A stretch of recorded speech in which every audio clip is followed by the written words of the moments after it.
કે રાજુભાઈ આવું પગલું કેમ ભરવું પડ્યું? કારણ કે એમના ઉપર કુલ 3 કેસો છે. 2022ની વિધાનસભાની ચૂંટણીમાં એફિડેવિટ કર્યું, એમાં એમણે 3 કેસોનો ઉલ્લેખ કર્યો છે. એક કેસ 326 એટલે કે ટાંટિયા તોડી નાખવાનો કેસ, હાથ પગ ભાંગી નાખવાનો કેસ. 2 કેસ બીજા જાનથી મારી નાખવાની કોશિશ કરવાના કેસ. જે ટાંટિયા તોડવાનો કેસ છે એ કેસમાં એમને 2022ની ચૂંટણી પછી 5 વર્ષની સજા પડી ચૂકી છે. અને જે સજા એ વખતે પડી ત્યારે પાર્ટીમાં અમારે બધા ચર્ચા થઈ હતી, ત્યારે ખૂબ ડરતા હતા કે હવે શું થશે. ત્યારે અમે બધાએ કીધું કે કોઈ ચિંતા કરવાની જરૂર નથી, આ બધું કોર્ટમાં આપણે સારી રીતે બધા આગળ વધીશું અને કોઈ તકલીફ નહીં પડે.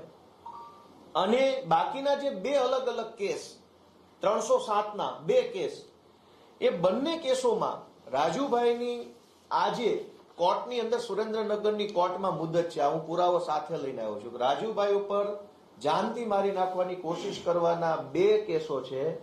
બંને કેસમાં સુરેન્દ્રનગરમાં આજે જ તારીખ છે, 12મી ફેબ્રુઆરીના રોજની તારીખ આજે કોર્ટમાં છે. અને કોર્ટમાં શું થવાનું હતું આજે અહીંયા લખ્યું છે, ફાઇનલ આર્ગ્યુમેન્ટ, આખરી નિર્ણય આજે સુરેન્દ્રનગરની સેશન્સ કોર્ટમાં 12મી ફેબ્રુઆરીએ રાજુભાઈ કરપડા, જો અહીંયા આરોપીના નામ લખ્યા છે, ભૂપતભાઈ જીલુભાઈ, ઓરુભાઈ જીલુભાઈ, રાજુભાઈ મેરામભાઈ કરપડા, બાવકુભાઈ અને રામકુભાઈ, આ 5 આરોપી ઉપર જે કેસ છે એ કેસનું સુરેન્દ્રનગરની અદાલતમાં આજે આખરી નિર્ણય થવાનો હતો. એટલે ભાજપ તરફથી એમના ઉપર પૂરું દબાણ કરવામાં આવ્યું કે જો 12 તારીખે પ્રેસ કોન્ફરન્સ કરીને આમ આદમી પાર્ટી ઉપર સ્ક્રિપ્ટ પ્રમાણેના આરોપ નહીં લગાવવામાં આવે તો કોર્ટમાં કંઈ પણ થઈ શકે છે.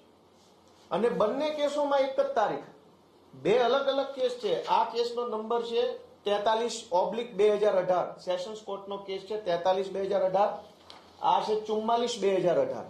બંને કેસમાં આજે ફાઇનલ હિયરિંગ છે. અને જો રાજુભાઈ આજે આ પ્રેસ કોન્ફરન્સ કરીને ભાજપે આપેલી સ્ક્રિપ્ટ પ્રમાણે આરોપ ન લગાવતા તો કદાચ આજે એમને કોર્ટની અંદર કોઈ મોટી સજા પડવાની સંભાવના હતી.